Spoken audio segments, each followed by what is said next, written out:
Good evening. Welcome to the John F. Kennedy Jr. Forum. Looks like we have a good crowd for tonight's events. My name is Jeanne Shaheen. I'm director of the Institute of Politics. One of the missions at the Institute of Politics is to bring politicians and political practitioners into Harvard. Well, tonight, we think we've got a real good show for you. Tonight, our topic is Election 2006, What's at Stake? Just 15 days, 2 weeks from tomorrow, our country will conduct one of the most anticipated midterm elections in recent history. Political candidates and political pundits across the country each have different views of what might happen in 15 days, but there is no question that what happens will affect each and every person in this room and everyone in the entire country. So, what's going to happen? Will Congress change hands? Which party will make gains? Will states look a little redder, a little bluer? These are tough questions, and our guests tonight have got great answers. When you're the face of a national political party, you're supposed to have answers to tough questions just like these, and you hammer them home to your base and to everyone in the country 24 hours a day, 7 days a week. With me tonight are two former party chairmen. They aren't just motivational speakers in the traditional sense, though they certainly do that. They're very good at motivating the base of the Democrat and the Republican parties. But they do more than that. They motivate people to participate in our democracy because at its core, politics is about making democracy work. So we are very pleased to have our two speakers with us tonight, and let me introduce them. To my right, appropriately, is a man whose ascendance up the ladder of American politics reads a little like a modern-day Horatio Alger story. A young college student, he started out as a young college student as a parking attendant on Capitol Hill, and then worked his way up to become the chairman of the Republican National Committee. He worked for Congressman Dick Armey for 10 years and was Armey's top aide when the Republicans took over the House in 1994. As one of the chief architects of Contract for America, he was already one of the GOP's rising stars when then chairman of the Republican National Committee, Haley Barbour, hired him to be the committee's director of communications and congressional affairs. He went on to manage the RNC convention in Philadelphia in 2000 and served as spokesman of the Florida Recount and communications director of President Bush's inauguration. He was general strategist for Elizabeth Dole's North Carolina senatorial run and victory, and more recently led the confirmation efforts of Chief Justice John Roberts and Justice Samuel Alito. Please join me in welcoming Ed Gillespie.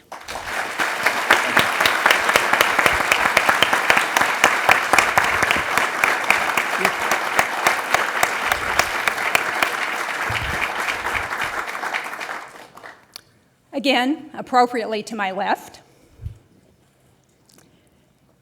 is our other guest this evening. He has two passions in life, business and politics, and he started early in both of those. At 14, he launched his own driveway paving business. At 22, he was the finance director for the Carter Mondale campaign, and over the years, he went into private businesses working in banking, real estate, and insurance. He started over 24 businesses. He's also served as the National Finance Chairman of Gephardt for President, and of course, he is best known as the National Finance Chairman and co-chairman of the Clinton-Gore campaigns and chairman of President Clinton's inaugural committee. Like Mr. Gillespie, our second speaker was chairman of his party's political convention, the DNC convention in Los Angeles in 2000, and as chairman of the Democratic National Committee, He outraised the RNC, maybe for the first time in history, and made the party debt-free, truly for the first time in history. He has a new book coming out called What a Party. He told me it's not exactly a tell-all story, but it has a lot of good stories in it. Please welcome Terry Mcauliffe. Thank you. Thank you. Now, let me describe the format for tonight's debate. It's not exactly a debate in the traditional sense. We're going to ask each speaker to make 10-minute opening statements. Then for approximately 45 minutes, we're going to have a moderated question and answer session. We'll conclude with 2-minute closing statements from each speaker. And I want to encourage all of you to ask questions. We expect tough questions of both speakers, but I ask that you be respectful and appreciate the right of each of our speakers tonight to respond to questions that the other one may have begun answering. And just in case there are any problems tonight, I brought my gavel. We're going to start tonight with Terry Mcauliffe, 10 minutes. Great. Thank you. Good evening, everybody. Good evening. Folks, I spoke at Yale this morning. They were a lot more noise than you did. Let me try it. Good evening. Good evening. Good. How many of you voted for John Kerry in the last presidential election? And how many of you right-wing wackos voted for George Bush here? Well, it's an honor for me to be here with you tonight. I want to thank you for inviting me. I want to thank also the greatest governor in the history of the great state of New Hampshire, Jeanne Shaheen, for everything she has done. And I know she'll be a great Secretary of Education in the next Democratic administration come 2009. You have my word on that. Folks, Thank you. Let's talk a little politics here today. Let me give you my instant analysis. I'll tell you how I really feel. I never told you the truth when I was on television when I was chairman of the party. Because as chairman of the party, you're always supposed to say you're going to win everything. I used to get attacked and say, oh, Terry's too optimistic on TV. I said, that's stupid. Why don't I go on Tim Russert the week before an election? Oh, Mr. Chairman, you're going to win the election. No, we're going to get our ass kicked. You can't win. Stay home. I always thought that was the dumbest attack I'd had, but whatever.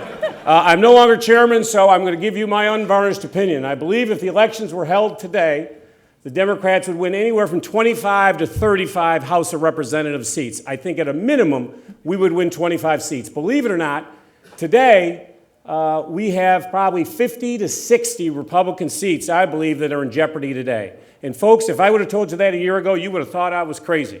After redistricting of 2000, we didn't think we could find 15. Today, they're about 50 or 60. We only really need to win 12, not 15, because the DeLay seat is gone, the Colby seat in Arizona is gone, and Mark Foley's seat, we all know who he is, the guy in Florida, his seat's gone. So we need 3 more. I'll talk about Foley later. We need 3 more. I'm sure. Yeah. Folks, 10 minutes is hard for me. I got so much to talk about. But, and in the Senate today, I think we have 4 Senate seats that are firmly in the Democratic column. As you know, we need 6. Today, we win Pennsylvania. Rick Santorum, one of the ranking Republican leaders, is gone. Chafee is gone in Rhode Island. Very good. You can clap all you want here. Okay. Mr. Tester will be the next senator from the great state of Montana, and we're going to win in Ohio. You read in the New York Times, even the Republicans have pulled out of Ohio. So we got 4, I believe, in the bank today. We need 2 more. And there are 3 seats in play today. And if I would have told you a year ago that it's going to come down to a couple southern seats, you would have thought I was nuts. Most of you think I'm nuts anyways, but you really would have thought I was nuts. We've got Tennessee, where Harold Ford is up 2 points in Tennessee. We've got Virginia, which is dead even today. Remember the Allen Webb race we have down in Virginia? I could talk about that, but I don't want to take up too much time. And then, of course, we got Claire McCaskill, who today in the papers in Missouri, she's up 2 points in Missouri. We need 2 of those 3, and we got control of the Senate. So, folks, we got the House. We're in great shape in the Senate. We'll also net 5 new Democratic governors, which is important for 2008. We got Arkansas, not even competitive anymore. We've got Colorado. We've got New York. We've got Maryland. We've got Nevada. And we've got Ohio today with a 19-point lead. So that come 2008, we ain't going to have that Blackwell guy and the rest of them trying to take our votes away from us, folks. You got my word on that. Because in order for us to win the White House, we got to win in Ohio. Why are we doing so great? Because the Democrats are great. I mean, come on. I will also have to admit, because of George Bush, as you know, he is hovering somewhere in the 30s today. Now, we've never had a second-term president ever in the 40s, ever in the 30s, ever in the 20s. Bush has hit the 20s. The only other one is, you know, Richard Nixon, who you guys probably all got in your bedroom wall right now, you know, before you go to bed at night, you all pump yourself up, you know. So you've had Nixon, and then you got George Bush, who today is anywhere from 34 to 38 to 41, historically low for a second-term president. Bill Clinton never got under 50. Ronald Reagan never got under 50. Bush is way down. So that's why we're doing so well. However, I will tell you, he is beating someone in the polls today. You know who? Dick Cheney is hovering about 18%. We all remember Dick Cheney, the guy who shot the guy in the face. Remember that? Now, I got to tell you, if Al Gore had shot one of his donors while hunting in Tennessee and didn't tell the press for 22 hours and called the White House and said, oh, we've had an accident, but didn't say I shot someone, Al Gore would still be in Leavenworth and change. You have my word, folks. But no, Dick Cheney shoots a guy in the face and first says, I'm not drinking, then it comes out, oh, I had one beer. Folks, I'm Irish. You have one, you have 24. Who are you kidding? I mean, you're hunting. You got the camo gear on, you got the bullets, and I mean, you're all jacked up. You don't have one beer. The guy was in the tank.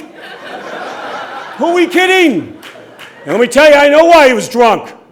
You've heard people. They shoot their business partners. They shoot their wives. You've heard of that. But let me tell you this. I know he was drunk. You never shoot a donor. Let me tell you that, folks. God, could you imagine Bill Clinton shooting me in the face? What are you, nuts? So, you got that whole mess. And you wonder why we're doing so well. Then you've got all Ed's buddies, you know, Duke Cunningham, the member of Congress, you know, took the $1.2 million cash, he looked like the Michelin Man, he had so much cash in his coat, driving a Rolls Royce, he had a boat on the Potomac, he's in prison for 18 years. You got Ney, the chairman of another committee, just pled guilty the other day, bribery, extortion, whatever else you could find with this guy, so he's now gone. You got DeLay indicted, you got Scooter Libby with this whole Valerie Plame deal, he's been indicted. I mean, folks, I could go on and on forever what's going on with this Republican Party. You got Jack Abramoff, remember old Abramoff, the guy gave all the money to the Indian tribes and all that, and the guy was shot in the streets of Miami and funneling money. Oh, this is a good one for you guys. They were funneling money to a right-wing group in Virginia, as reported in the Washington Post 2 weeks ago, to funnel money to Grover Norquist and a couple other guys. They were funneling it through the head of the Christian Coalition in Virginia. Do you know where that gentleman is today? He's in the federal penitentiary next to Duke Cunningham for soliciting pedophile sex over the internet. Folks, if I couldn't make this stuff up, this is your party. God bless you. You know, we have boring little scandals. We don't have anything like this. Well, maybe not boring, but maybe not little either. But we all have our fair share. So you got the whole scandal issue, but seriously, folks, it's the lack of management by this government, the lack of deliverability. I think the Bush administration ended on Hurricane Katrina. I think when you saw dead bodies floating down the streets of New Orleans and our government did absolutely nothing to help these people, and the head of FEMA, remember, Federal Emergency Management Agency, we all know what that stands for, remember that? He's on his BlackBerry. How do I look in my new suit? To his press secretary. That's what was happening that day, folks. And I think the American public said at that point, this administration is not for us. You had the whole Terry Schiavo mess where they got in the middle of this woman who was brain dead, and Bush flew back at midnight with Air Force One, and, you know, Tom DeLay, they met him at the tarmac, and they rushed to the Capitol. Folks, we're just not for that. And then there's the whole deficit. And I say to the conservatives, remember it was Bill Clinton who had surpluses, $5.6 million surplus when he left. 2 years in a row of surpluses. First time in 50 years. And he worked with the Republicans, he worked with Newt Gingrich, but in 93 when they did the Deficit Reduction Act, not one single Republican voted for that bill. We are the party of surpluses. Bill Clinton had two things, pay as you go and a cap on non-defense spending. What's the first thing the Republicans did when they got control of our government? They got rid of pay as you go and they got rid of caps on non-defense spending. Spending under George Bush is up 8 percentage points. Under Bill Clinton, it was up 3.2%. So it's the spending that has turned so many of the conservatives off. And then, finally, it's the war in Iraq. We all know the issue in Iraq. I've been on television from day one on this. They didn't tell the truth. They misled us on the weapons of mass destruction. They rushed our troops to war. The general asked for 3 times more troops. Bush didn't give him 3 times more troops. We let Osama bin Laden walk out of Tora Bora. The guy was on the phone, give me 80 more special rangers. He didn't get it. And we have a mess in our hands. 2,800 of our young men and women are killed. 20,000 have been wounded. 10,000 of those personally. And I tell you, folks, I've been up to Walter Reed, and I hope each and every one of you go up to Walter Reed. And you go through those hospital rooms, and you see those folks with no arms and no legs. They're 19 years old because we went in a trumped-up war. And we got to get our troops out, folks, as soon as possible. And we have spent over $300 billion, and we're in a civil war today. George Bush won't admit it, but you know who will? Colin Powell. Dick Armitage, number 2, Deputy Secretary of State, just came out the other day, said we can't win the war. It's over. And he said, I'm going to have to pay a big price for that. You've got Senator Warner, who's come out. Senator Hagel now says we got to change course. These aren't just Democrats. They all like to say, oh, Nancy Pelosi and others. These are all Republicans today who are coming out against the strategy that we have in Iraq today. We got to change course. And that's why we need new leadership. And that's why you got to vote Democratic, and that's why we got to get the Democrats in. And I promise you this, when we get in, we're going to go back to pay as you go. We're going to go back to caps on defense spending. And finally, we're going to give a tax cut to the middle class. Because all George Bush has done in this deficit so high is he keeps giving tax cuts to the top 1%. Well, you know what? I'm in that 1%. I did it myself. My father told me early age he couldn't afford to send me to college. I got to work. And I went out and started a couple dozen companies. I was able to retire by the time I was 35 years old. And I've been doing politics for free since then. I've gotten 5 tax cuts under George Bush. 5. And meanwhile, 1.2 million children lose their after-school program because I'm getting tax cuts. We're sending our troops over to Iraq without body armor today. And you're giving Terry Mcauliffe a tax cut. So my point is the priorities are all out of whack. Pentagon released a story on Thursday. 80% of the Marines who were killed with upper body wounds, their lives could have been saved if they had body armor. And that's what this election is all about. It's the war, it's the deficit spending, it is the lack of this administration to pay any attention to the people who get out of bed, work hard every day, who are having a tough time because their property taxes are up, state taxes are up, education's up, health care, 50 million people with no health insurance. And you got to ask yourself, what has this administration done for you? It's done nothing but put you in debt and get us into a war where now the Middle East, we have more terrorists today than we've ever had. Are we at 10 minutes yet? You're a little over 10 minutes. Let me just say finally. But I'm going to let Ed go on as long as you go on. Okay, great. Great. Whoa, jeez. But you need to wrap up in about a minute. All right, just remember, it's so hard for me, 10 minutes. I mean, as Ed says, I don't clear my throat in 10 minutes. The National Intelligence Estimate came out the other day. That's 17 of our intelligence agencies that said what I've been saying for 5 years. We are less safe today because of George Bush. There are more terrorists in the world today. In Iraq, we have a civil war. Generals are pulling out of certain areas of Iraq. And I just got back from travel in the Middle East. And I was in Kuwait, and I was in Saudi, and I was in Egypt. I was in Kuwait, and there were 10,000 people a day protesting while I was there for 3 days. Protesting America, a country whom we liberated in 1991. And in Egypt, they just had local elections. The Muslim Brotherhood just won 99% of the seats. That's not good for us, folks. There are terrorists throughout the world. You want to help the Mideast? You want people to like us? Let's go build power plants, water facilities. To think we can go in and change a government that's thousands of years old without a plan is just plain wrong. And folks, that's why you got to vote Democratic. Thank you. And you take that, Ed!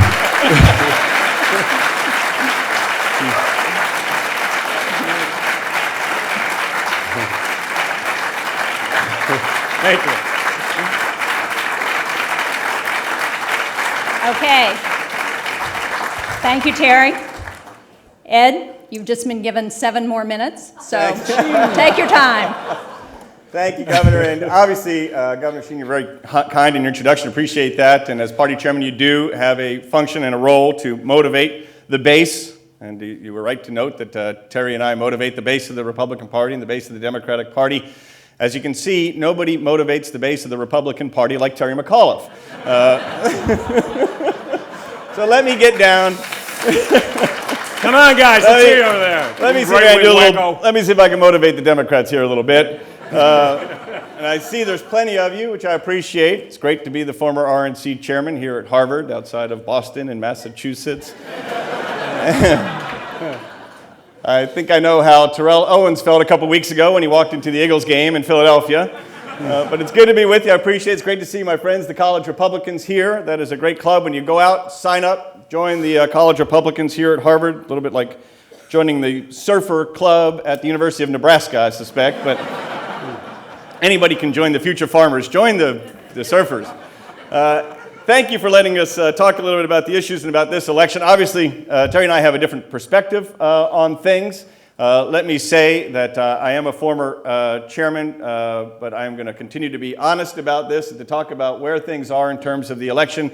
And I am optimistic. I acknowledge that we have a headwind today. The fact is we're in the middle of the second term of a two-term presidency, and the phenomenon known as the six-year itch is in play. We've got a headwind. And I will concede to you that Republicans will give back some of the gains we made in 2002 and 2004 in both the House and the Senate, but not enough to lose control in either chamber, and I'll tell you why. Let's start with the Senate. The fact is there are competitive races that Terry mentioned, those incumbents. Some of them, not all of them, are down. Some are up and down in the polls. But we're not going to lose all those seats. I won't tell you we're going to win all those seats, but we're not going to lose all those incumbent seats. And we've got some opportunities of our own. The fact is, in New Jersey, where Tom Kean Jr. is running against Bob Menendez, the polls have been up and down there. I am from that state. That state is the one state in the country right now where change equals Republican.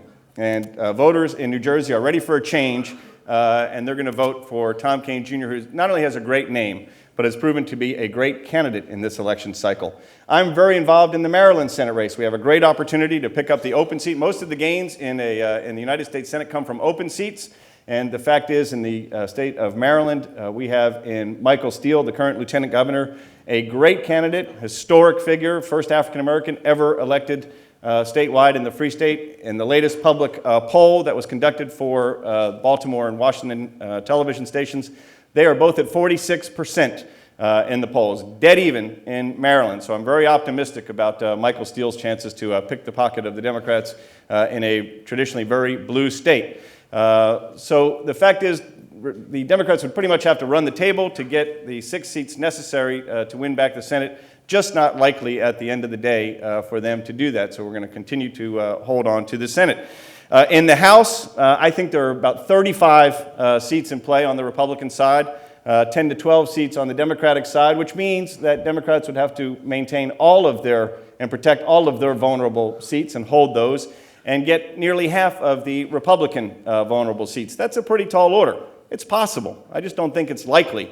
The fact is, a couple weeks ago, before the Foley scandal broke, Republicans were coming back. We've got a couple weeks now before the election. We can come back again. No doubt that was a setback, but I think that has been internalized now. And the fact is, as much as Terry likes to talk about Duke Cunningham and Mark Foley and Bob Ney and all the other folks that he likes to cite, it's not going to make a difference in individual congressional districts. Members or voters are going to go into a voting booth. They're not going to vote in New Mexico or Connecticut or some of these other states where we've got competitive races, Pennsylvania, based on something a former congressman in Florida or San Diego did. That's just not the nature.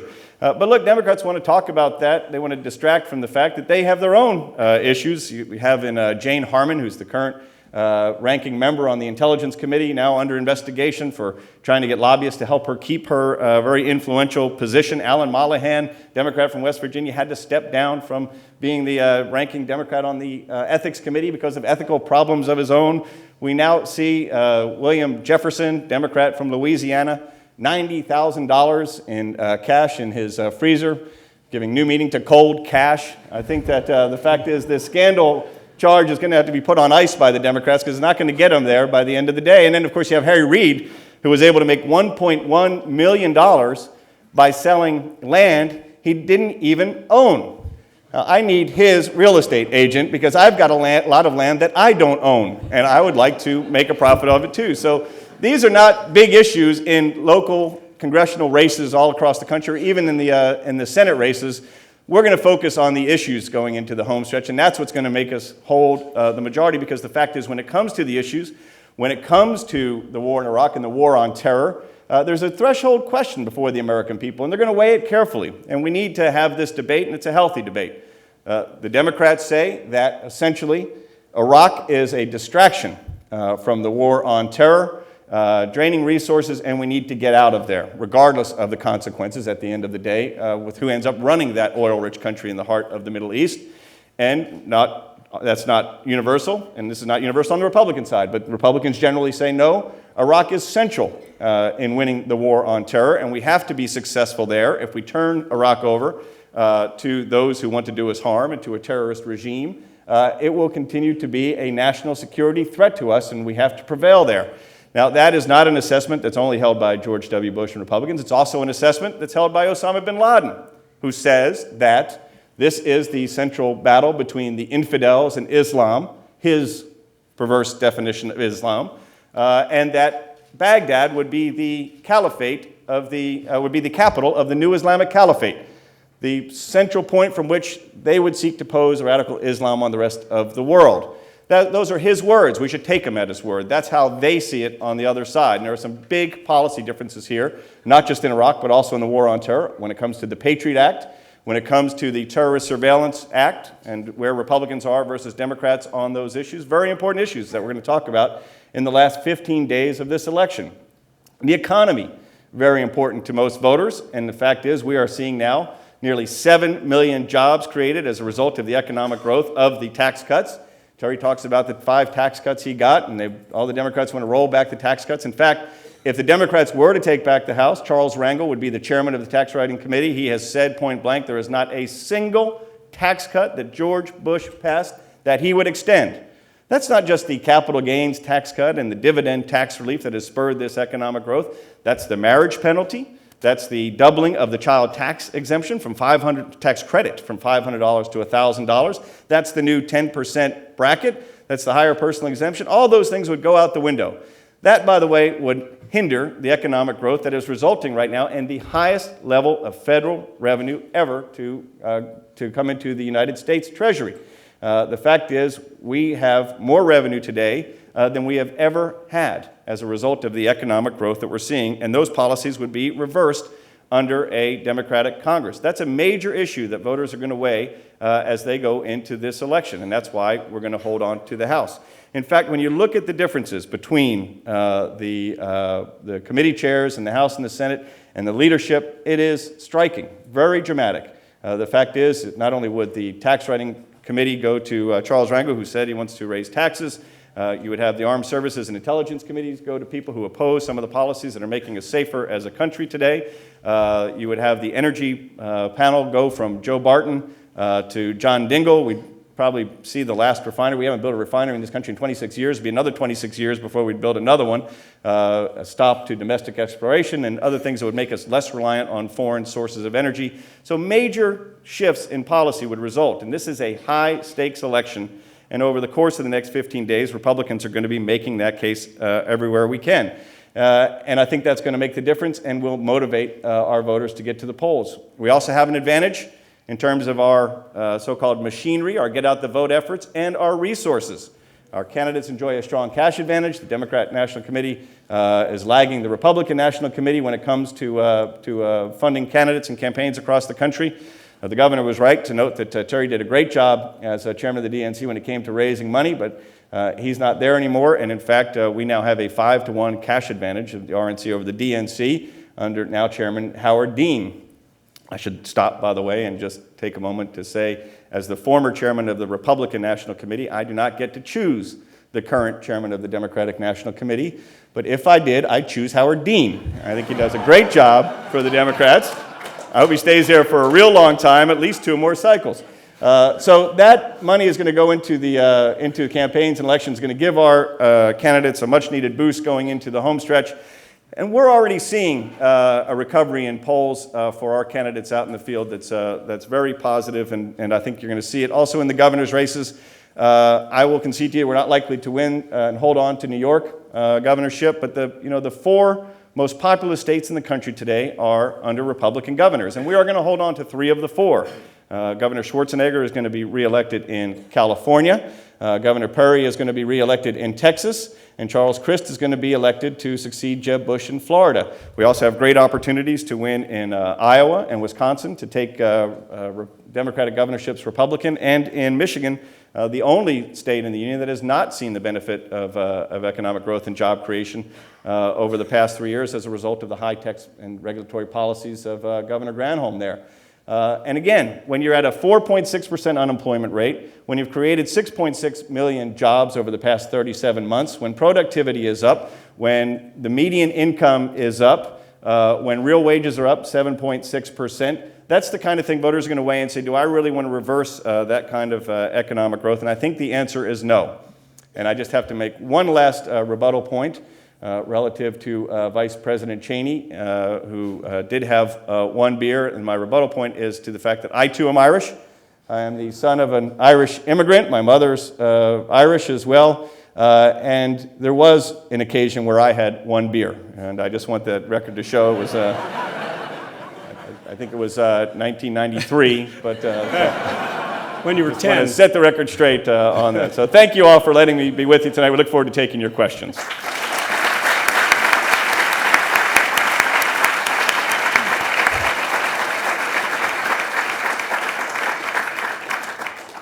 Thank you both.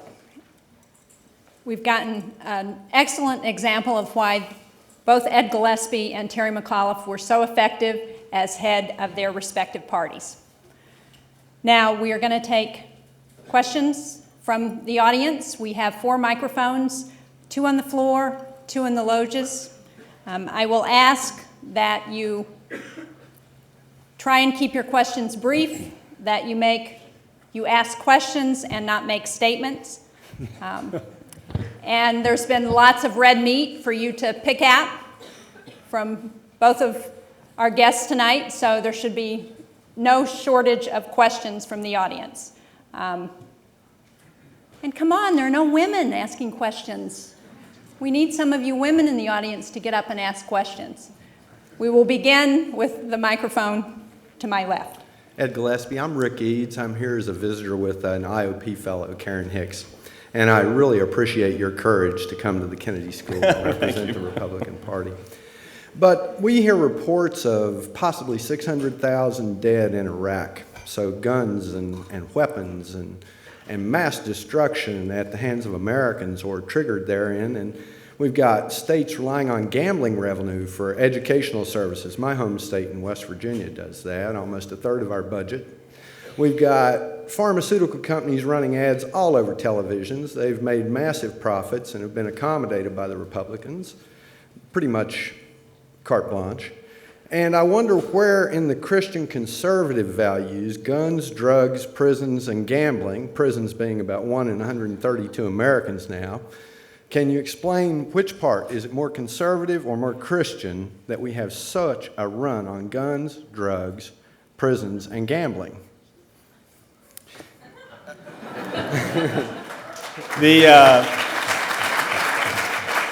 The report of the 600,000 casualties in Iraq has been largely discredited and I don't think is accepted as a legitimate number.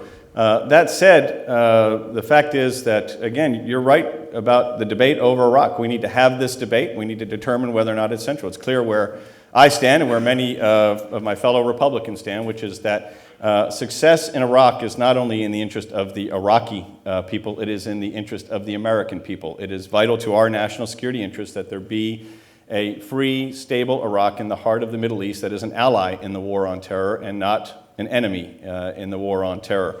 And so I want to see our troops come home. I don't know a single Republican who does not want to see our troops come home. The difference of opinion is over when and how that comes about. And in our view, or the view of most Republicans, the when is when the Iraqi people have been able to stand up their own government that does not pose a threat.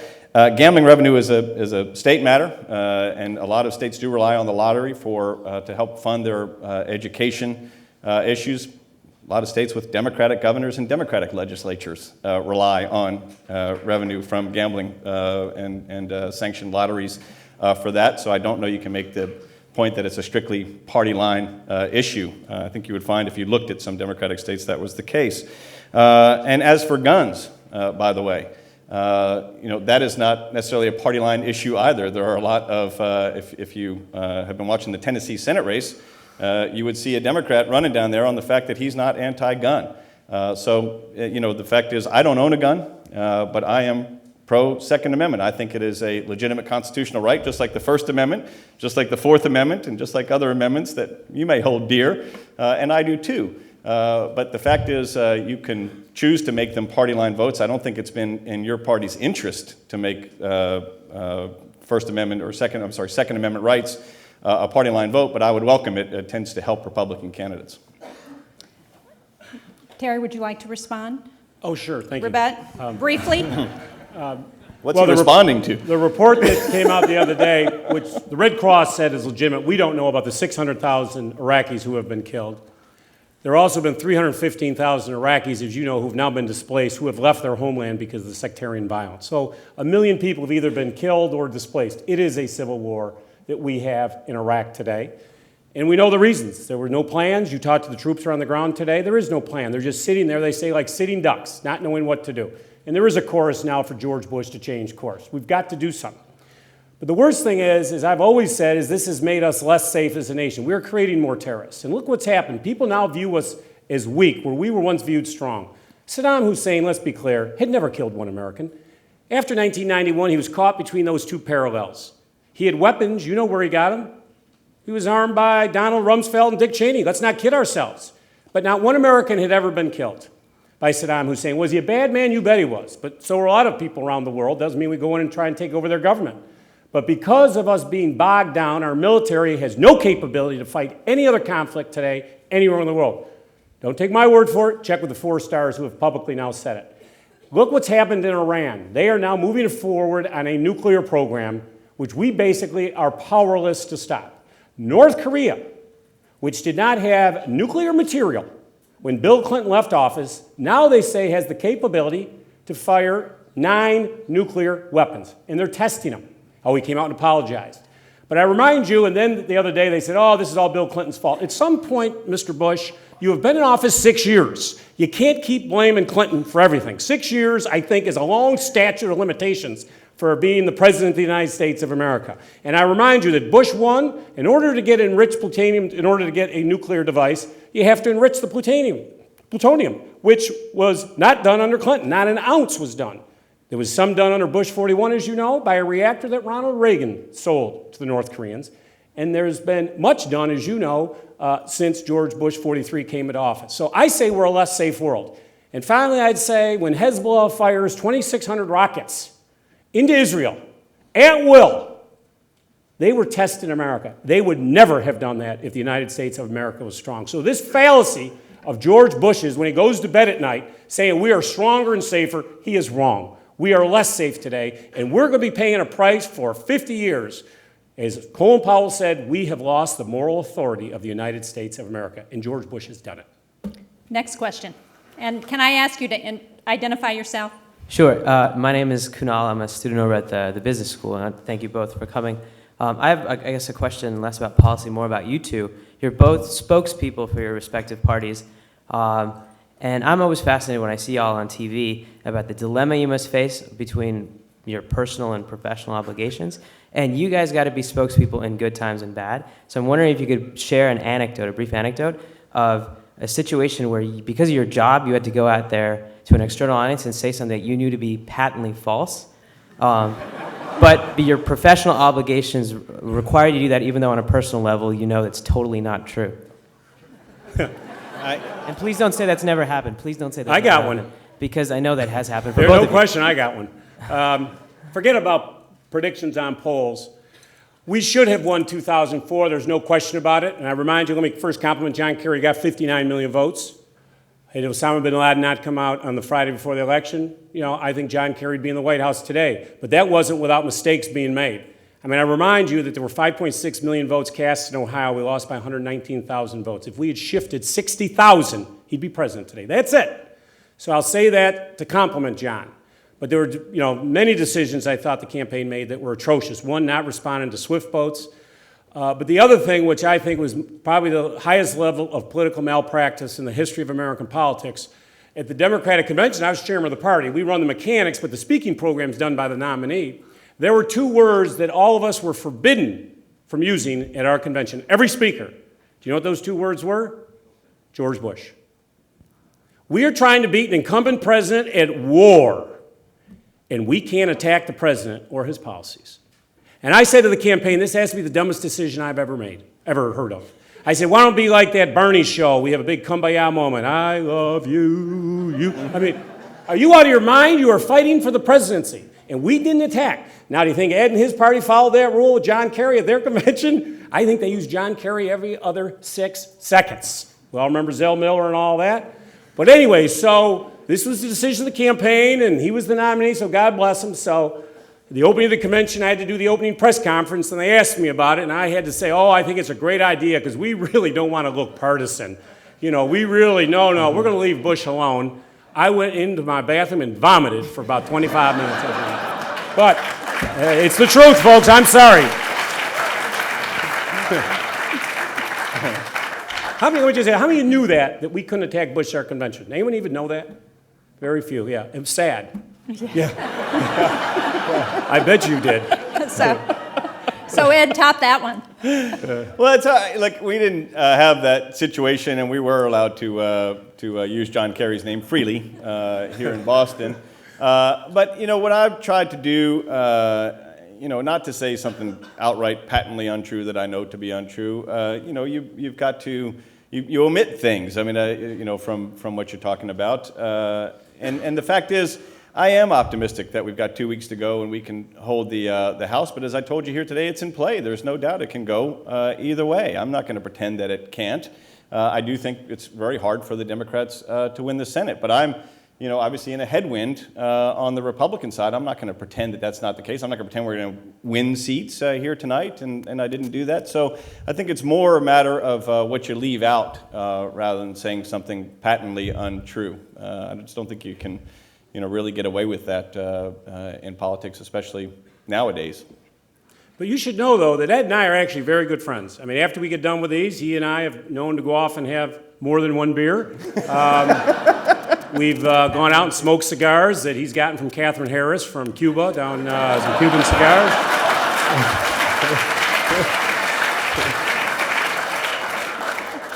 Next question. Terry, there was an article in the New York Times Magazine a few weeks ago. Can I get you to identify yourself? My name is David Noble, sorry. There was an article in the New York Times Magazine a few weeks ago on Howard Dean and his 50-state strategy, which is making some Democrats a little uncomfortable. And I was curious to know your take on that strategy and whether you think it will work. Yeah. Before Howard became chairman, I had dinner with him just a couple days before. And I handed him over a party. Just to put it in perspective, when I became chairman of the National Party, we were $18 million in debt. We had no headquarters to speak of. We were spending $1 million a year leasing space to a Republican landlord who would take our money, turn around, and give it to the Republican National Committee. Now, tell me that's not screwed up.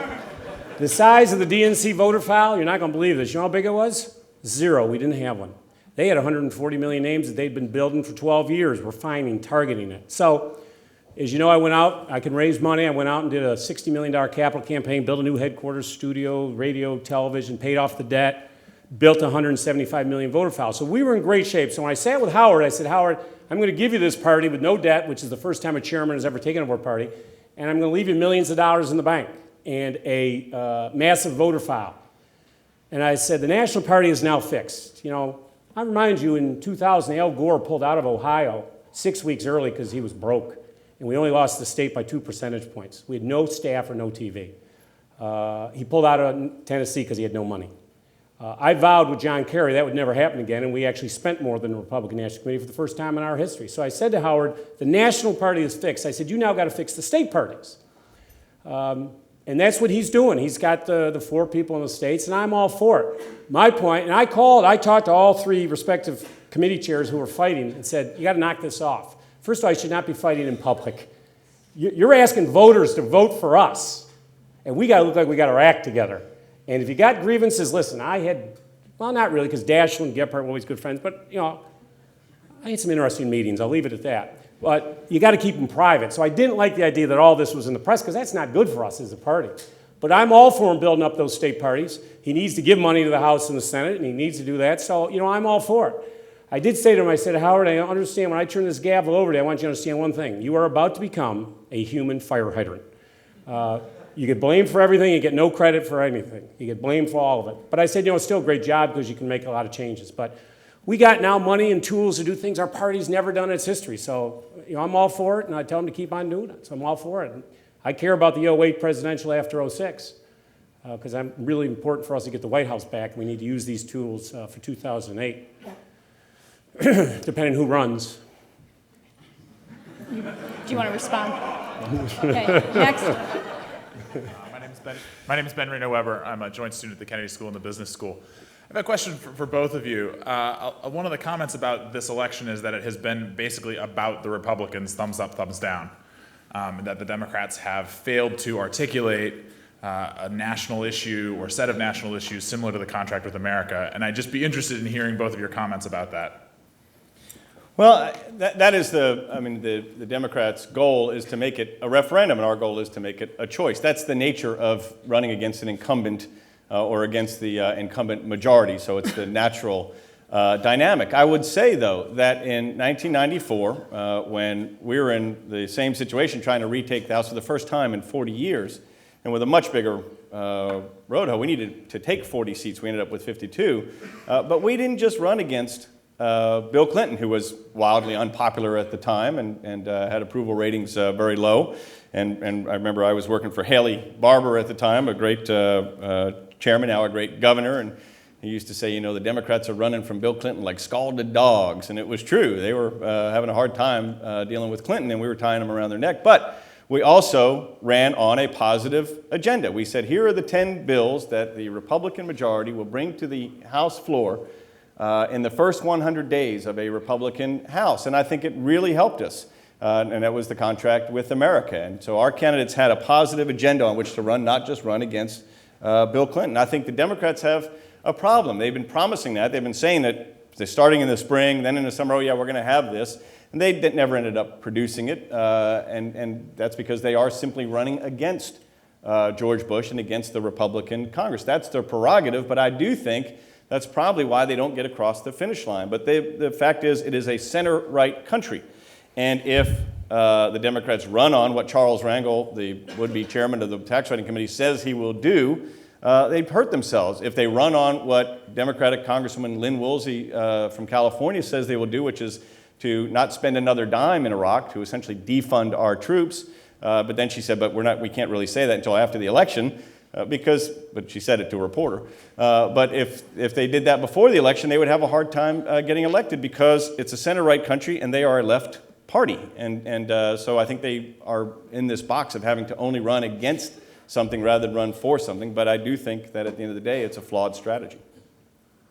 I would say, first of all, people vote out the party in power when they're unhappy, obviously, when 68% of Americans today think the country is headed in the wrong direction. In politics, the most important polling data for you is right direction, wrong direction in our nation. Today, it's 2/3 think the country's heading in the wrong direction. Ed talks about the contract with America, and he worked on it, and God bless him. But it's almost taken on biblical terms. If you actually go back and look back then, how many people who voted had actually heard of the contract with America? It was less than 15%. So let's not kid ourselves. Why did we lose in 1994? Because Bill Clinton was getting his brains beat in, not as bad as George Bush, but we started off, the first legislative initiative was gays in the military, which was not the way to start out. You had Hillary's health care, all laudable goals. She did the right thing. We went about it doing it the wrong way, live and learn.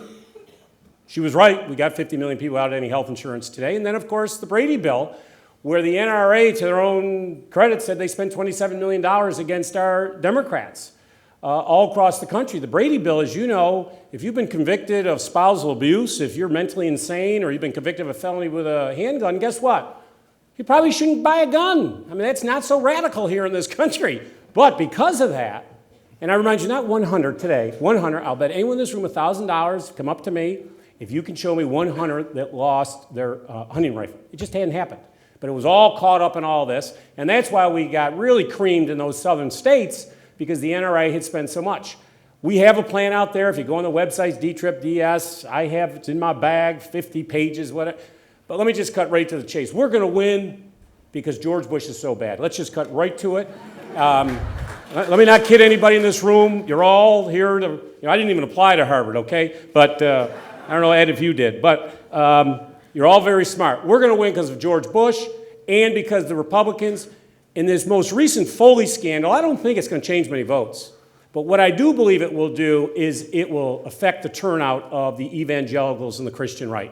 The idea that for 3 years this person was known to people inside the Republican Congress, they wanted to keep the seat, and they allowed this predator to roam around against 16-year-old boys was just plain wrong. And I think that the Christian Coalition and others, it's going to affect turnout. The end result is we're going to win, and I agree with you 100%. We got to come right out of the box. They're not all that excited about giving us the keys. But you know what? They're going to let us have them. And we got to take the keys. They have fired. The Bush administration's gone. It doesn't exist anymore. They're going to hire us, and we got to produce, and we got to produce quickly. And we got to put legislation after legislation. Nancy Pelosi said first in 100 days, minimum wage, increase that, tie it to the congressional pay raise, go back to pay as you go, institute the 9/11 Commission, every one of those recommendations. She wants to make college deductible for all Americans. And I could go on with 30 other things. They're going to put those on the floor the first 100 days. We got to prove to the American public that we can do this job, and that's what we've got to do. And time will tell. Thank you.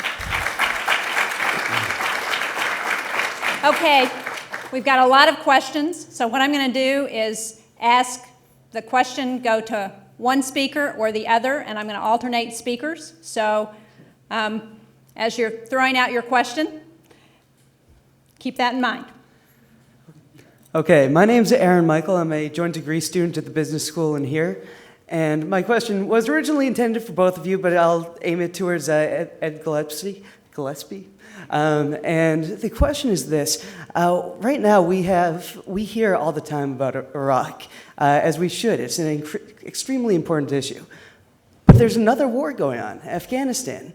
And I consider myself to be a little bit of a political junkie, and I haven't got a clue what either party is going to do in Afghanistan after the election.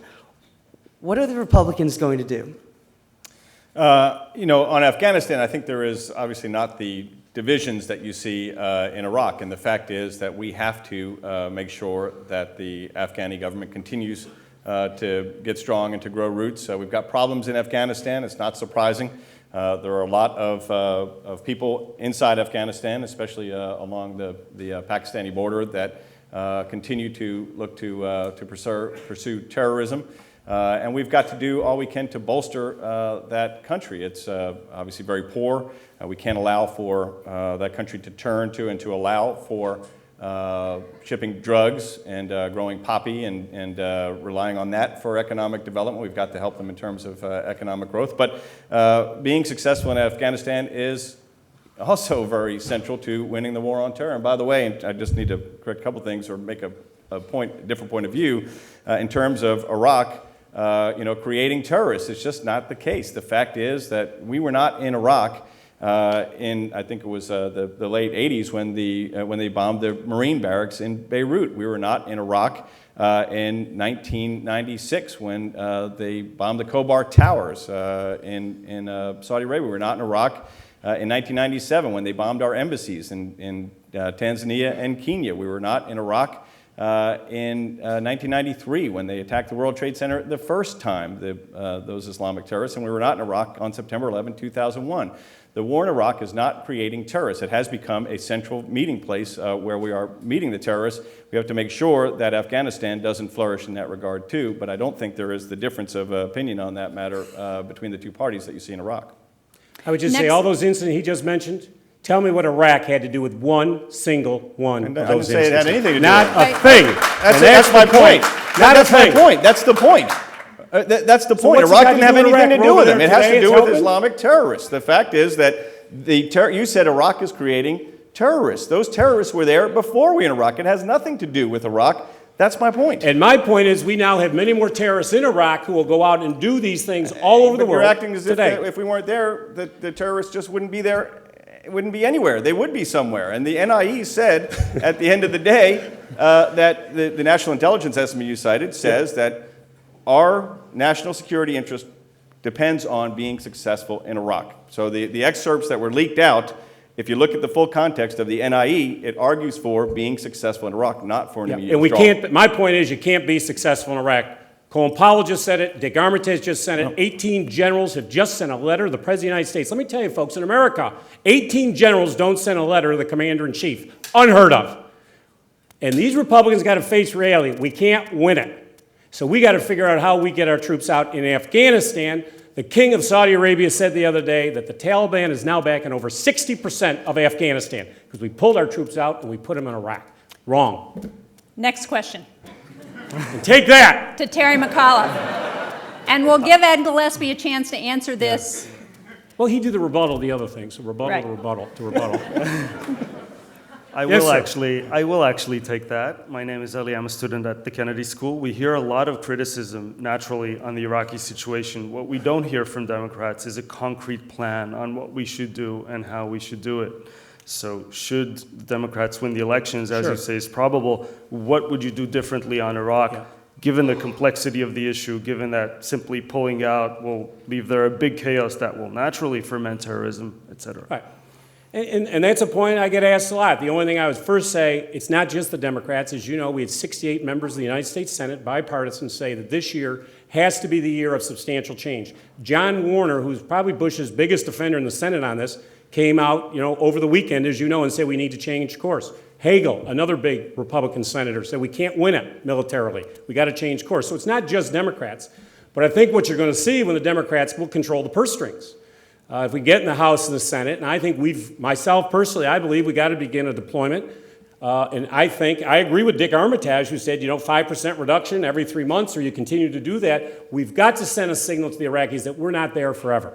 And as long as we're there, we're a crutch for them. And they're going to make us be out in front. We got to start giving them deadlines that we're beginning to pull our troops out. Now, I'd put them in Qatar, and I'd put them in Kuwait, and I'd put them in the neighboring countries. But sitting there today with no plan, and the generals themselves in charge of this are pulling their hair out, and you watch them on television, this plan, doing the same old thing, doesn't work. So I think we got to begin a deployment of our troops out of there, into the region. We got to do it very quickly, and I hope when the Democrats get control of the purse strings that we can begin to do it. We're in Iraq longer than we were in World War II. We've spent over $300 billion over there. We have nothing to show for it, but as I say, 2,800 of our troops have been killed and many wounded, and the Iraqis, a lot of those folks over there don't have electricity or water today. Now, how do you expect them to love us? In a poll, as you saw 2 weeks ago, 3 out of 5 Iraqis would like to kill an American. That's progress. I'd hate to see what failure in Iraq would be. Ed, you want to respond? It's the same debate we're having. It's the same argument, and we're going to have it through the next 15 days and beyond. The fact is, though, we are, and the president has made clear again today, we're not for doing the same thing and expecting different results. They are evaluating different tactics and different strategies to pursue. But I just disagree with the notion that we can't win in Iraq. If we can't win in Iraq, we can't win the war on terror. And I am just against throwing in the towel. And I think as a country, we have got to come to terms with what it is we do to win in Iraq. Next question. Good evening, gentlemen. Thank you for coming tonight. My question, I do not want to discuss actually the issues or the politics of things that are going on. I actually want to address my question to Mr. Mcauliffe. Can you identify yourself? I apologize. My name is Kirsten Broderick, and I'm an MPA student here at the Kennedy School. I'd like to counter one of your assertions that the Bush administration very much does still exist. And it has been quite powerful, even though over the course of the past 2 years, many times the Republican administration has essentially handed us an election in many different forms, handed the Democratic Party a number of salient issues for which they really could have come against the Republican Party very easily, but which the Democratic Party had not. But repeatedly, even Could you give me some examples? Take, for example, Dick Cheney shooting a donor. You heard about it for maybe a week, and then it died down, and then other things came into pass. Take, for example, Valerie Plame and all of those issues. You hear about them slightly, but there was never any real anything ever made out of them by the Democratic Party to really assert. Meanwhile, at the exact same time, the Republican Party was taking those issues, subverting them, identifying with the American public, and changing the tide to put, again, the Democratic Party down, which I think has been, honestly, to critique both parties, damage to our country on both of your sides. The spin of the Republican Party and the lack of action on the Democratic Party. My question is, what has the Democratic Party, two parts, what has the Democratic Party learned from the way that the Republicans communicate with America at large? And what do you think we could do to start to change that so that maybe we can have a more balanced system here? Well, as I went through before, I think we've made tremendous progress. We were a party with no voter file, as I say, at least. You understand the whole voter file. That's every registered voter independent in America, and you start doing micro-targeting analysis, which they had done a very effective job on. They knew who their voters were. We not only didn't know who voted, we didn't have a list of anybody. So, we were 20 years behind the Republicans, and we caught up in the last, I didn't get this thing online until March of '03. So, infrastructure-wise, we're catching up. And I will tell you, when you're in the minority, when you have the House, Senate, or, Congress, it's hard to really get your bully pulpit out. But now that the party's fixed, it's a very good question because, and this is one thing we as Democrats got to fix, and I've been preaching this for years. They have a very effective, what I call, echo chamber. Very effective. You've got Fox News every day doing their deal, and then you roll it out to the Washington Times, then you got the New York Post, and then you got the Wall Street editorial board, then you got Rush Limbaugh, then you got Sean Hannity, and boy, I tell you, this circle, very effective. They probably reach 100 million people a day on it. Very effective. We had one progressive radio station, which declared bankruptcy last week, Air America. We don't have it, people talk about CNN and all that. They're not. Listen, I love to go on Fox. I have a good time with them. Roger Ailes holds nothing back when I sit and privately talk to them. They're about pushing their agenda. I got no problems with that. But we don't have anything of the sort. And Republicans like to say, oh, well, you got the New York Times. You know what? We have one story maybe on the front page of the New York Times, and then it's gone away. It's what you talk about is that daily repetition that keeps the story going. And they can have a total BS story, but they talk about it enough in this huge cycle that even the mainstream media has to begin and talk about it. We've got to build that. We've just lost our radio station, and we've got to get a television station, and that's really the outside folks that have to do that. That can't be done inside the party, but they very effectively went out. Richard Mellon-Scaife and many others, and the Heritage Foundation did a very good job of doing it. We've got to focus on that as our next move. They get, believe it or not, 50 or 60 people, like to listen to Rush Limbaugh. Listen, if you ever listen to him, I don't know if you ever listened to him, he used to have a good 20 minutes on me a day, and my mother would call me up, Terry, my goodness, Rush attacked you today. She's 85 years old, lives in Syracuse. I say, Mom, why are you listening to Rush Limbaugh? And, and she'd say, oh, the dial was turning and I heard your name. Well, we haven't had the dial turners, folks, in about 25 years, but listen. But you got a good point, and we got to fix this, and I've been arguing for 10 years.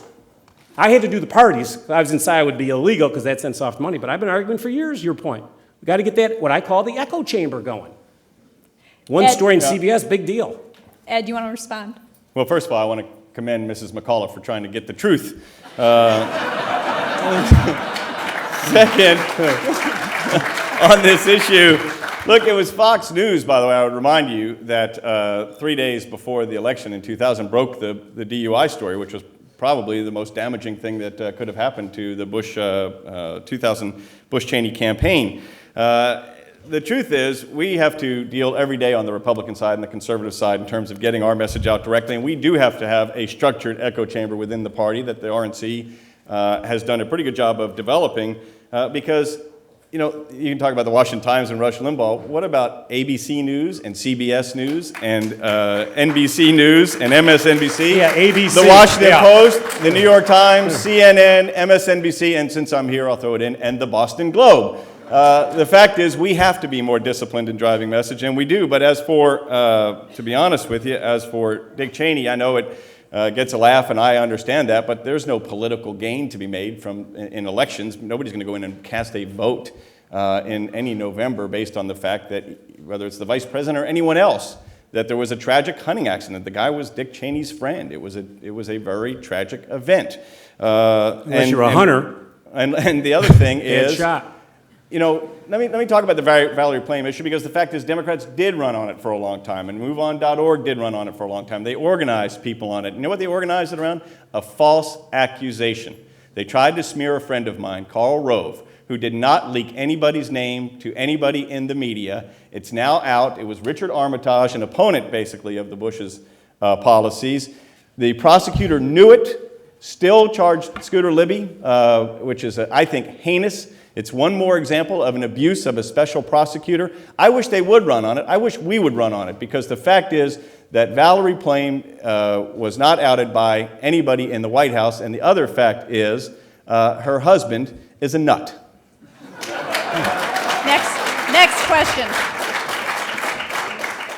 Mr. Mcauliffe, Yes, my name's Chris Higgins. I'm a freshman at the college and a proud member of the HRC, Harvard Republican Club, and one of the right-wing wackos. Baby, good. Yeah.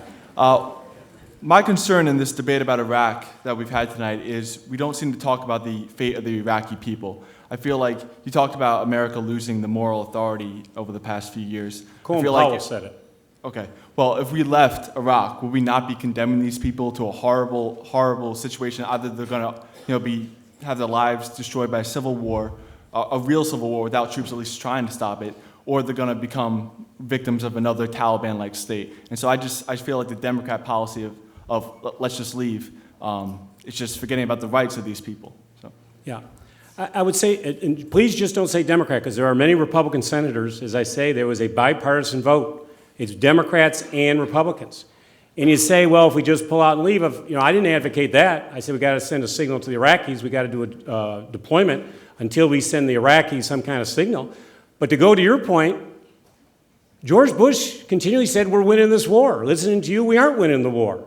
You cannot continue to tell the American public something that's not the truth. Bush went on and on saying we were winning this war. He tromped around on an aircraft carrier wearing a flight suit saying mission accomplished. That's why we continually have these problems and issues. We aren't winning the war, and we got to face reality. But we can't just pull out. We shouldn't have gone in the first place, but I agree with Colin Powell again. You break it, you own it.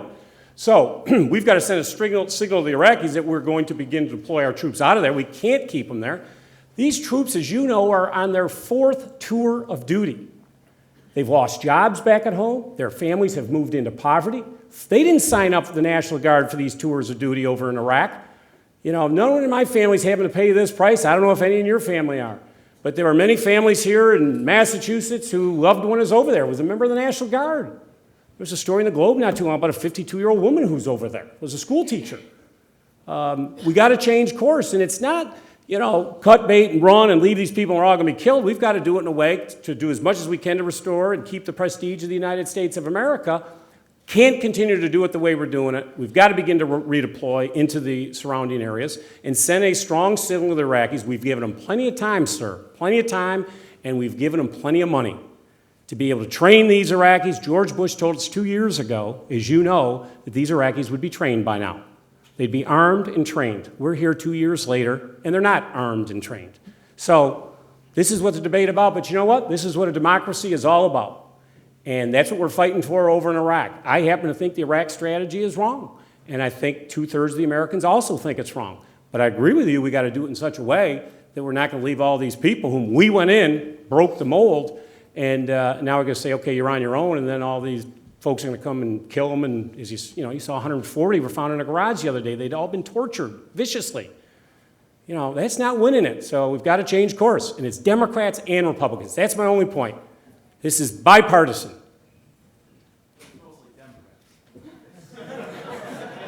Yeah, and thank goodness we're more vocal on the issue. And I wish more would stand up. I wish more had stood up day one. It was wrong. They didn't have weapons of mass destruction. None. Now, Democrats voted for this war. We're not going to, next question. Yeah, you can't get 3 bites at the apple. Well, let me just make one point. Yeah, go ahead. Because I do, your point is the central issue in my estimation, which is how and when do you bring the troops home and how do you leave? And you're right, if we turned Iraq over to those who mean to do us harm, the Iraqi people would suffer. It would devolve into a civil war. There would be ethnic cleansing, there would be religious persecution, there would be torture and rape and murder on a grander scale. But that said, and we have made progress, but it's been frustratingly slow, and we've had setbacks in Iraq. But the fact is, I think it's wonderful for the Iraqi people if there's a stable government there that protects them from all that. But frankly, that is not my principal concern. I see that as a positive byproduct of what is the principal concern, which is the fact that having that government there and being successful and winning in Iraq will make us safer as a nation. This is about the American people, to me, principally, and the Iraqi people secondarily. But I do agree with you that should we leave prematurely, it would be awful for the Iraqi people, but worse for us in terms of the threat, not worse for us on a day-to-day basis and quality of life, but that from a national security perspective, we will have failed and we will live with a significant threat in the heart of the Middle East. Next question. Good evening. My name is Rostam Sarkisian. I'm a second-year student here at the Kennedy School. I'm going to direct my question, but I'd appreciate an answer from both panels, if possible. So, Mr. Gillespie, looking forward to the 2008 elections, which Democrat or Democrats, if nominated, would make you stay up at night, and why? Well, the truth is, any one of them. The fact is, we live in a very closely divided country. And in 2004, as party chairman, I said it then, and I'll say it again now. Whoever gets the Democratic Party nomination in 2008 will be a formidable candidate, and that includes, by the way, Senator Hillary Clinton. If she is the nominee, we would make a mistake as Republicans to underestimate her as a candidate. The fact is, she is every bit as smart as her husband. She's every bit as political as her husband. And I think she may just be a little meaner than her husband. Which Tougher. Meaner. Well, which makes her... Let me just point out that's a gender word. If you're a man, you're tough. If you're a woman, you're mean. So I'm going to fall on that one. Well, Terry just said she's tough. But my point is she would be formidable and we would make a mistake. Democrats made a mistake when they underestimated Ronald Reagan in 1980. We would make a mistake if we underestimate Senator Clinton in 2008. So I think any one of them, and I'm not so sure she's going to be the nominee. I think she can be beaten in the primary. It's pretty wide open, although she's clearly a strong front-runner going in. Next question. Hi, my name is Caleb, and I'm a freshman at the college, also a right-wing wacko and proud member of the Harvard Republican Club. My question's for Mr. Mcauliffe, and I was just wondering what part of the war on terror the Democrats do support. And I'm not asking about the war in Iraq. I'm asking what policies the Democrats are going to put forward to proactively protect us here at home, because it seems like everything that gets done to try to keep us safer, the Democrats are against. So I was just wondering, what are your proactive policies? It might be a little bit of an overstatement, but that's all right. Coming from a right-wing wacko. Just teasing you. What Nancy and folks, let me tell you, you got to have a sense of humor in politics. Trust me, this is not a business for the faint of heart. Trust me. I would say what they've said day one. Nancy and Harry said day one, to implement every single one of the recommendations of the 9/11 Commission, which I think is a great start for us. Every single one of them. And I think in the first 100 days, they're going to do it. And there's been all this rhetoric about, the wiretap. And I mean, what a joke. The Republicans say, we don't want us to wiretap terrorists. I mean, come on. Get real. If there's a terrorist on the phone, everybody wants to listen. I don't care what political party you're from. However, there are those of us that do believe, including John McCain, may I remind you, who, was tortured for 5 years as a prisoner of war. He knows a lot more about this issue, probably than George Bush. As you know, he didn't go to Vietnam. He was in the hog fields of Alabama, probably drinking 24 beers, but that's all right. I could have been with him. But I will tell you this.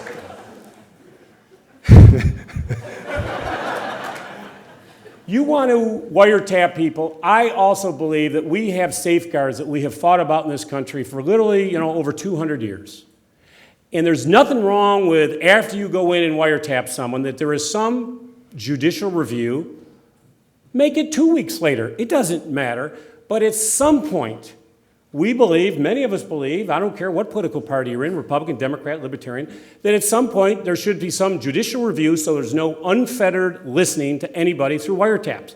I would rather err on the side of making sure that the constitutional rights in this country that we have fought for from day one, this is why we went to war with Britain, if you want to go back far enough, and these issues of personal freedom. So I wouldn't say they're really different. On Afghanistan, we agreed with you 100%. That was the right thing to do. Go in, rout the Taliban.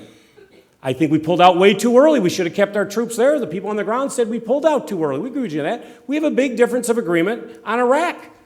I have no problems negotiating with the North Koreans, the United States of America alone. I'm not going to demand that I have China and Japan sitting with me at the table. We're the only superpower left in the world. Let's sit and talk to them, eyeball to eyeball. I got nothing wrong with that. And this idea that, we can't do it alone, I think is crazy. And I go back finally, with President Clinton, where, America was held in high esteem. He took some big risks. He brought Yasser Arafat over this country. He told him not to do it. They shook hands on the lawn. Itzhak Rabin, it was very controversial. They told him not to have Jerry Adams come to the United States of America. They had a Sinn Féin in Ireland because he's a terrorist. Clinton said, I can't have peace in Northern Ireland if I can't sit with him eyeball to eyeball. And he gave him a visa, and today we have peace in Northern Ireland. Greatest thing ever happened to me in politics. I went with the president the 2 times he went over there, and they have 1 million people on the square in Dublin, in Belfast, and 5 other countries, or 5 other cities around that country. It was just incredible. So, we don't generally disagree on a lot of things, but we do disagree in Iraq, and you got the right to say what you want, and I got the right to say, I think it's wrong in Iraq. But, this whole trying to demonize us because we want to have a judicial review of wiretaps is just plain ridiculous. If a terrorist is calling Americans and they want to do harm to us, you bet, let's go get them. Nobody argues about that. It's the rhetoric that's wrong with politics. Well, first of all, let me stand up for my man, Caleb. Now, does he get rebuttaled every one of mine? I don't get rebuttals. Come on, you got rebuttals, Terry. You attacked my You're guy. a Democrat, I'm Jeanne. keeping count. Either let him rebut or let me. Yeah. He didn't accuse Democrats of not caring. He asked you to list some policies that Democrats No, are in for. It's fairness, a he legitimate, said it's a you legitimate Democrats are against question. everything on terrorism. Well, Don't put words in the poor kid's policies. mouth. He can speak for himself. He knows how to talk, Ed. He's up here. And you didn't go to Harvard. He did, okay? From my Democratic friends, they are opposed to the U.S. acting multilaterally unless we are. When we act multilaterally, they say, oh, no, you ought to do it unilaterally. And when we act unilaterally, they say, oh, no, you got to be multilateral. And so I just get a little confused sometimes because the fact is, one of the central critiques of the administration is they go it alone too often. And now they say to Kim Jong-il, we're not going to go it alone. And the Democrats say, oh, well, you ought to go it alone. And that's, to me, I just think that it's confusing trying to understand when it is we're supposed to be unilateral and when it is we're supposed to be multilateral in the Democrats' book. But that said, I do agree with Terry. When it comes to on these national security issues, we ought to have the debate. And as I said about John Kerry and I say about Democrats today, I don't believe that John Kerry ran for president because he thought if he got elected president, he'd run the country into the ground and make us less safe. I think he thought if he were to be elected that he'd make the country safer and make the economy better. I also think he was absolutely wrong about that. But I do agree that when it comes to these debates, we need to recognize in one another that we're all in it for the good of the country and trying to do the right thing.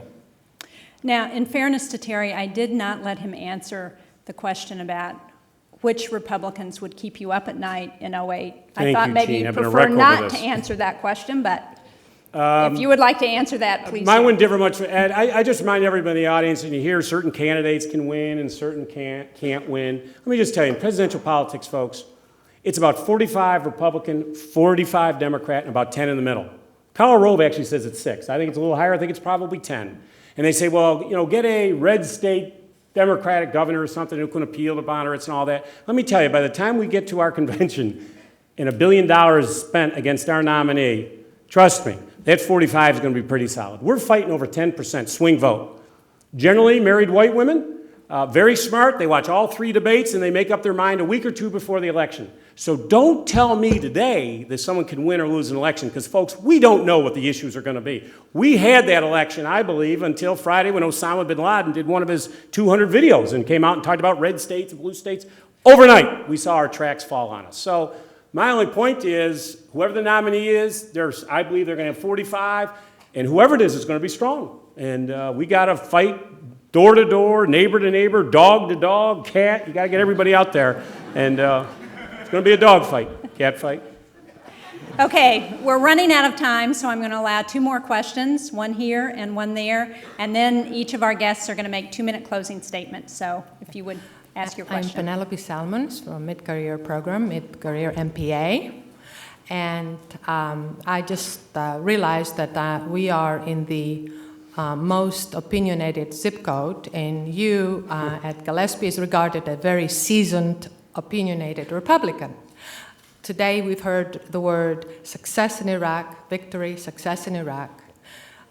How do you define success other than a token government in a highly segmented, fractured civil, ethnic territory? And does it map out, or the probability of that being mapped to eons, years, or months? I would view success in Iraq, and I'll be very honest, listen, I'm the most optimistic guy in the world. We're in a very tough position today if we can try and figure out success in Iraq. This country could get split up in 3. The Shiites, the Sunnis, the Kurds are continually fighting each other every single day. For us, we've got to stop the spending of billions of dollars, but true success, I believe, when the Iraqi government can function by themselves.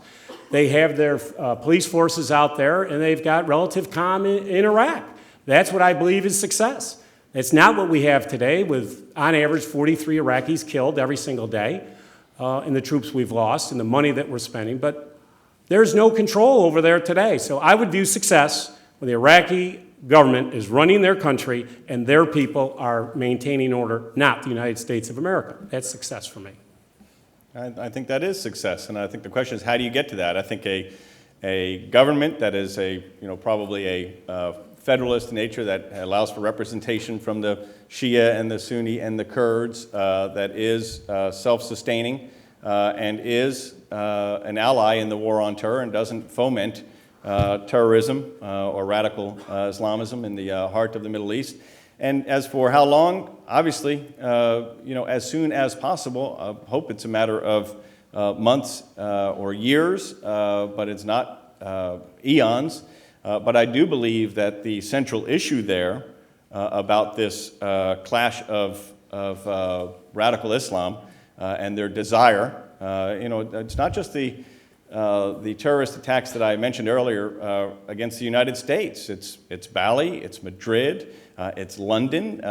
We need to understand we are in a generational struggle. I think the president will get credit for having seen that and understood that sooner than many. But the fact is, when you have people like al-Masri and Osama bin Laden saying that this is the central fight in the war between Islam and the infidels, and that this Baghdad will be the capital of the new Islamic Caliphate, we need to understand what the stakes are here. And we need to be prepared, I believe, as a country, to come to terms with that and to deal with it.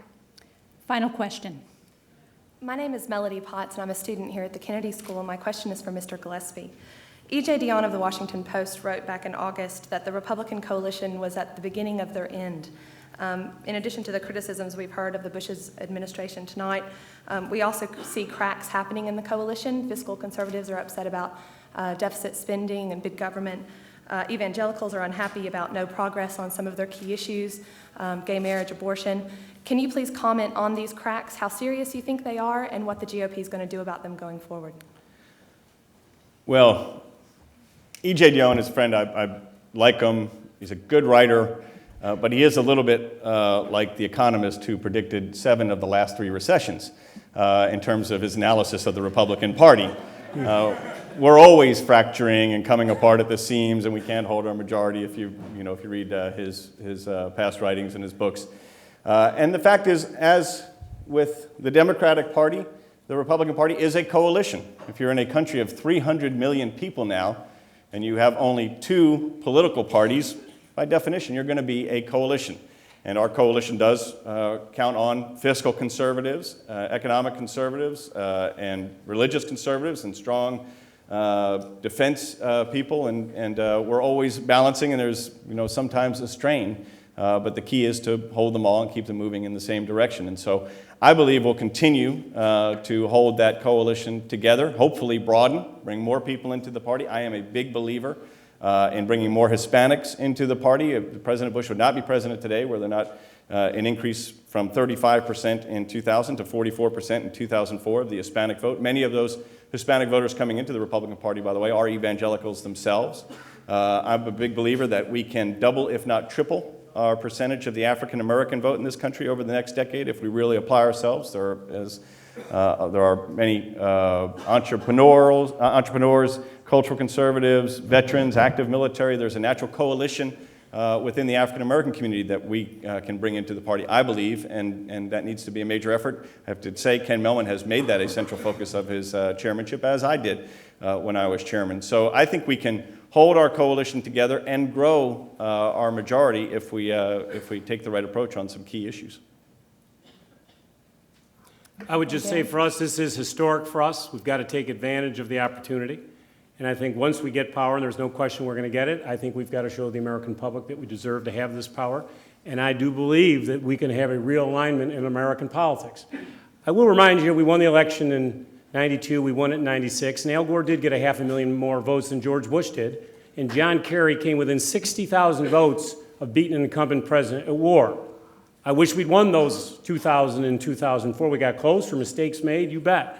But we are very close, and I think once we get it, then the burden is upon us to produce for the American public, and I'm very excited that we're going to produce. And I think a lot of people who maybe have moved away from the Democratic Party, when they see what we're really about, not the rhetoric, and they all talk about taxes and terror, you know, today in the public polling data, we lead on moral issues, we lead on the war on terror. We now have a lead in every public poll out today. Now they've given us that, they believe in us, we got to show them that we deserve it. So I agree with the article, but the real proof is in the pudding, and we got to deliver when we get power. We have time for 2-minute closing statements from each of our guests. I would ask them to try and limit themselves to 2 minutes. And Gillespie, you can go first. Thank you, Governor. Thank you all for letting us be here tonight. As you can see, Terry and I both believe passionately and strongly in our respective parties' positions and the merit of the policy cases that we make. And I commend the Institute and the Kennedy School for recognizing and fostering an understanding that politics done right is an honorable profession, and that people should get involved, should be participating in our processes. I think it's critically important. This is the greatest country ever to grace the face of the earth. And while we have problems in our political system, it is the greatest political system ever to be devised, and we need to honor it, we need to foster it, we need to protect it, and we need to participate in it. I, too, have a book out, by the way. My Simon & Schuster would punish me for not noting that Winning Right, Campaign Politics, Conservative Policies is on the shelves, and I would encourage you to get it because the point I make in there is that it is important, and it is, you know, the fact is most of the people who go into politics are good and decent and honorable people on both sides of the aisle, and I would encourage you to engage in the process. By the way, Terry and I both went to the same small college in Washington, D.C., the Catholic University of America, the Harvard of Northeast Washington.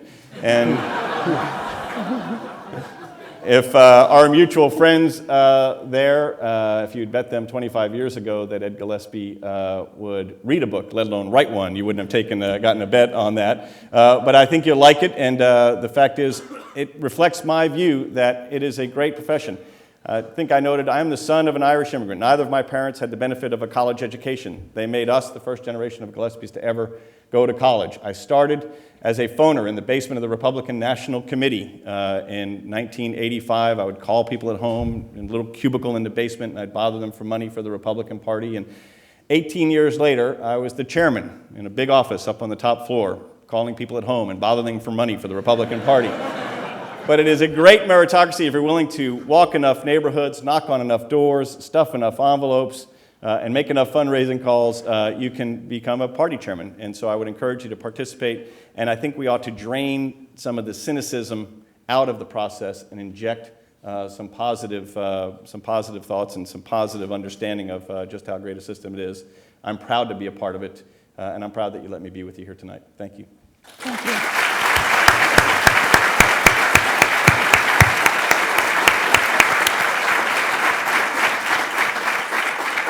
Well, I want to thank you all for coming tonight. Appreciate all you do, all of you involved in politics, both you wackos as well as you reasonable, sensible people, the rest of you. But you know, the politics should be fun. You got to have a good time doing it.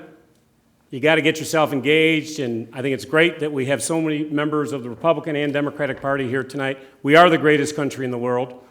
And I think and hope that you all get very active in politics. As I say, I've been doing this a long time. I've spent the last 12 years working in every probably capacity you could have in the Democratic Party. I'm now taking a year off. I have 5 little children who I didn't see much when I was 4 years as chairman of the party. Now I'm trying to spend a little time with those kids, but it does matter. And the reason why I do this is I'm the luckiest guy in the world. As I said before, I grew up without the ability to pay to go to college. It got me hustling early and started a bunch of businesses. I couldn't do this in any other country in the world, and that's why I feel passionate about it. But I do believe that I shouldn't be the only one doing well. And you go out and talk to people in this great country, and they're talking about, they're struggling today. They've seen their disposable income down. They're having less money to go around at the end of the day. They're worried about their health care system.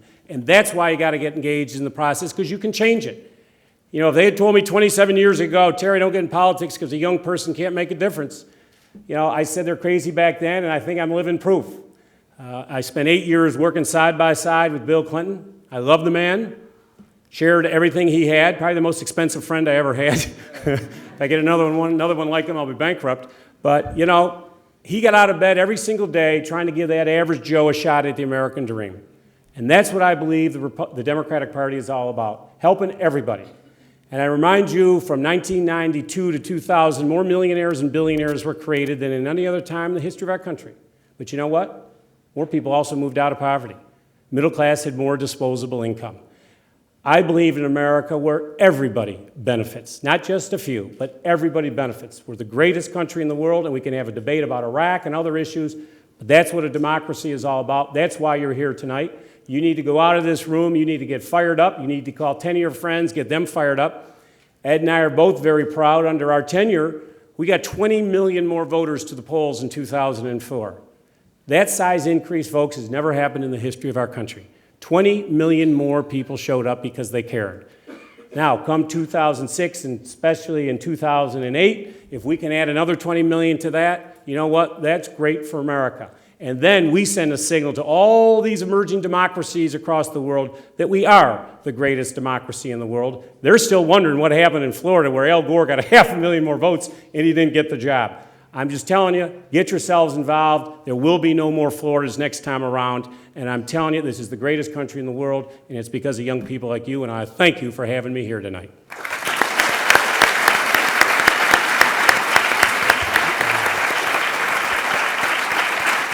Thank you very much to Ed Gillespie and Terry Mcauliffe. I hope you will all heed what they had to say. Vote 2 weeks from today. Get involved in politics, whether it's Republican or Democrat. Work on a campaign and run for office. Thank you.